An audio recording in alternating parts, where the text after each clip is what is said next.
Baik, Assalamualaikum warahmatullahi wabarakatuh. Salam, Om Swastiastu, Namo Buddhaya, salam kebajikan untuk kita semua. Sebelumnya perkenalkan, nama saya Ibrahim Jayanto. Alhamdulillah, pertanggal 10 hingga 12 Juli kemarin, saya telah mengikuti program pelatihan komprehensif, Certified Counseling, Terapi, dan Coaching yang diselenggarakan oleh World Skill. Nah, di sini saya akan memberikan kesimpulan terkait materi apa saja yang sudah saya dapatkan di pelatihan selama 3 hari kemarin.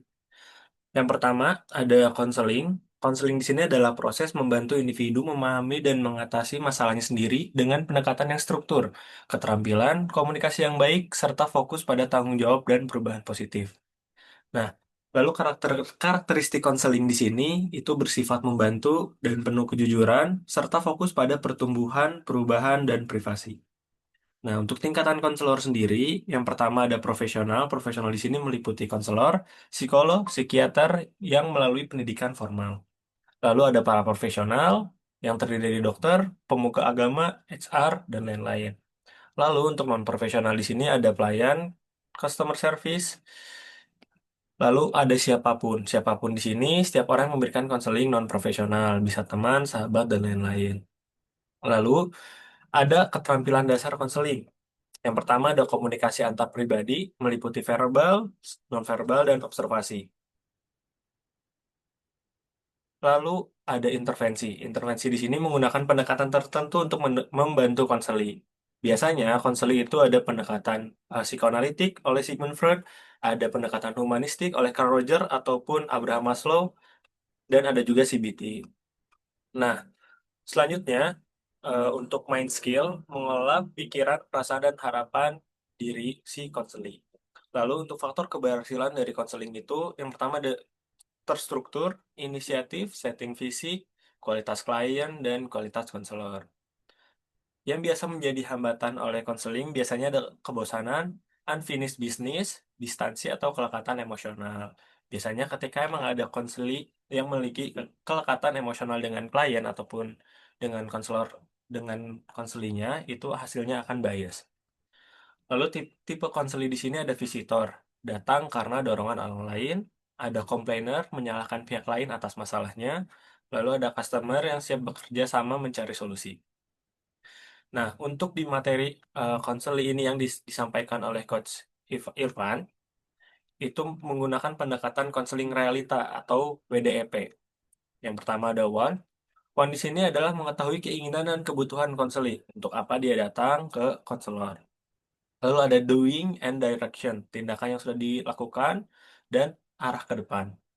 Lalu selanjutnya ada evaluation. Evaluation di sini adalah evaluasi perilaku dan komitmen diri. Lalu yang terakhir ada planning dan komitmen.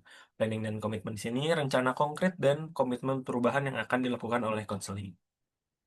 Nah, prinsip dasar konseling realita di sini manusia punya 5 kebutuhan utama, yaitu cinta, bertahan hidup, kekuatan, kebebasan, dan kesenangan. Lalu perilaku manusia dipengaruhi oleh motivasi internal, keinginan, dan persepsi.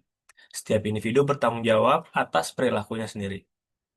Lalu tahapan konseling di sini ada pendahuluan, perkenalan dan membangun hubungan, lalu ada peralihan, eksplorasi masalah konseli, lalu ada kegiatan, meliputi implementasi pendekatan dan teknik, selanjutnya ada kegiatan dan pengakhiran.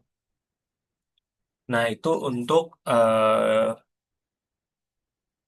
sesi konseling. Selanjutnya akan ke sesi terapi. Terapi di sini merupakan pembahasan manajemen stres dan manajemen diri. Nah, stres adalah bagian alami dari kehidupan dan sering muncul saat kita menghadapi tantangan atau menetapkan tujuan. Namun, stres tidak selalu buruk. Dengan manajemen yang tepat, stres bisa menjadi pemicu pertumbuhan dan pencapaian. Nah, untuk materi ini itu disampaikan oleh Coach Nugroho. Selanjutnya, untuk penjelasan singkat dan secara sederhananya, stres perlu dikelola. Stres adalah risiko yang wajar saat kita berusaha mencapai target hidup. Mengelolanya dengan baik penting agar tidak berdampak negatif pada kesehatan fisik maupun spiritual. Teknik relaksasi dan afirmasi, mengatur nafas secara sadar, atau yang biasa dikenal oleh mindful breathing. Dan melakukan afirmasi positif yang mendekatkan diri kepada Tuhan dapat membantu menenangkan pikiran dan tubuh. Lalu selanjutnya ada body scanning. Mengenali sensasi tubuh dan menerima kondisi dengan ikhlas, membantu proses penyembuhan dan mengurangi ketegangan. Selanjutnya ada pola pikir positif, mengubah cara pandang terhadap masalah, mencari hikmah di balik ujian, dan tetap bersyukur membuat hidup lebih seimbang dan tenang. Lalu ada afirmasi yang aman. Pilih afirmasi yang tidak hanya membangun kepercayaan diri, tetapi juga memperkuat keimanan dan ketulusan kebertuhan. Lalu yang terakhir ada keseimbangan hidup. Menjaga keseimbangan antara hati, pikiran, dan tubuh sangat penting untuk hidup yang sehat dan bahagia. Dengan menerapkan teknik-teknik sederhana seperti pernafasan yang sadar, afirmasi positif, dan menerima keadaan dengan ikhlas, stres dapat dikelola sehingga hidup menjadi lebih tenang dan bermakna.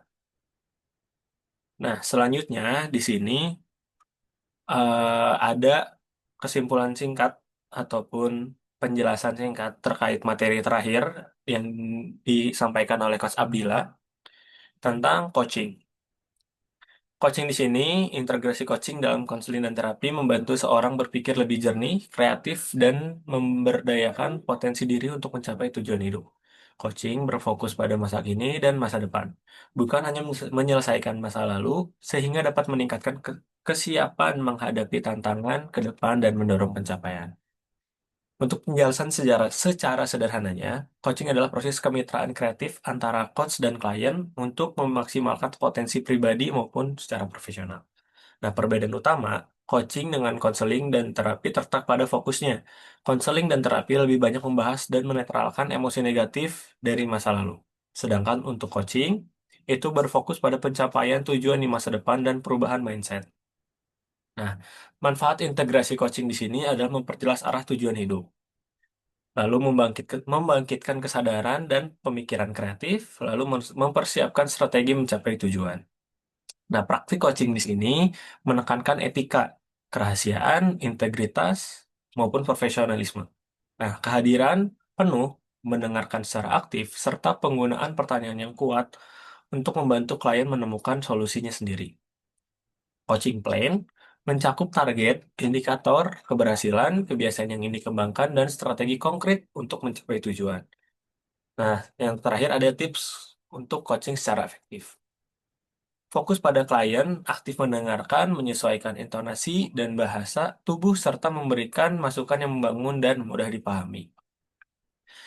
Nah, sekian kesimpulan dari tiga materi yang telah disampaikan oleh Coach Irfan, Coach Nugroho, dan Coach Abdillah pada sesi pelatihan komprehensif certified dari Weldon Skill yang dilaksanakan pada tanggal 10 hingga 12 Juli. Terima kasih atas ilmu-ilmunya, Coach. Wassalamualaikum warahmatullahi wabarakatuh.